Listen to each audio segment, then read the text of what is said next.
When to know when you should take the triathlon training plan, throw it away. Better. Maybe you're a gel person, maybe you're a chew person, you don't know what you are. What's up, Trainiacs? Today, I want to talk about when to know when you should take the triathlon training plan, program, approach that you've been doing leading up to a race, throw it away. Yeah, after you go through, typically it's a bad race, you start thinking like, am I doing things right? Is there a better way to structure my training? Is this training program or is this coach for me? Is it my fault or is it the coach's fault? It's always the coach's fault, Coach Pat. And that's pretty hard to answer just in a video here, but what I'm gonna give you is 5 rules of thumb that'll at least let you know whether or not you're on the right track, or if there's something that completely needs to be dismantled and started over from scratch. Okay, so number 1 is if you panicked in the swim, you definitely aren't preparing well enough going into the race. Unless you have a very serious fear of water, most people can get over panicking in the swim with a few simple tips. And those tips and tricks involve the preparation leading into your race. You should be doing some open water drills in the pool. You should be doing a little bit of open water work leading into the race. You should be getting used to your wetsuit. You should be positioning yourself either to the side or in behind a main group. And if you do all of these things, the swim portion is actually a pretty relaxing time in your first few races when you're not going out there to smash it out with everyone and you're looking to just complete it. I've got, I think, 3 or 4 videos. I'll link to the most popular one up here that you can go check out, and everything will be below that'll help you not panic when you get into open water and you'll be prepared for it. The second way to know that you messed the F up in the lead up to your race is if you cramp in the beginning part of your run. This typically means that you didn't do enough pacing work leading into the race, or that your bike setup isn't quite correct. So number 1, you've got to know how to hold yourself back coming out of the transition, because you're gonna wanna go out like a sumbitch because everyone's cheering and you're feeling good, and then you might cramp. Or if your bike setup is completely wrong, it could burn out your legs, your glutes, your lower back in a way that is uneven, and then when all of a sudden you step off the bike and you gotta run, you could cramp. So again, a link up here to the most popular resource for that, and links to all relevant videos below. The third way to know that you done messed up leading into the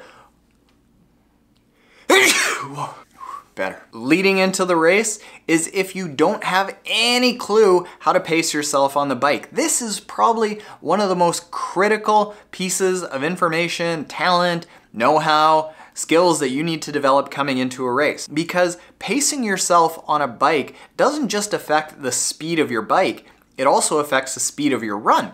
The speed of your run is a huge determinant of what your finishing time is. And if you're going out too hard, you might gain a little bit of time in the bike, but you might lose a ton of time in the run because you toasted yourself in the bike. So leading into the race, you've got to be doing things like FTP tests, tests at a certain percentage of your maximum power. You've got to get in that zone of knowing almost by feel what your race pace should be. As a matter of fact, down in Campeche, my power meter actually died and I was able to race that entire race completely by feel, get onto the run and still feel okay. The heat got me in the end, but I still felt really good after the bike even though I had just gone by feel. So again, I will link to a video up here and all the relevant ones down below that'll help you figure out how to pace your bike. Fourth way to know if you need to really reassess what you're doing triathlon-wise is if you've got digestive issues at any point in the race.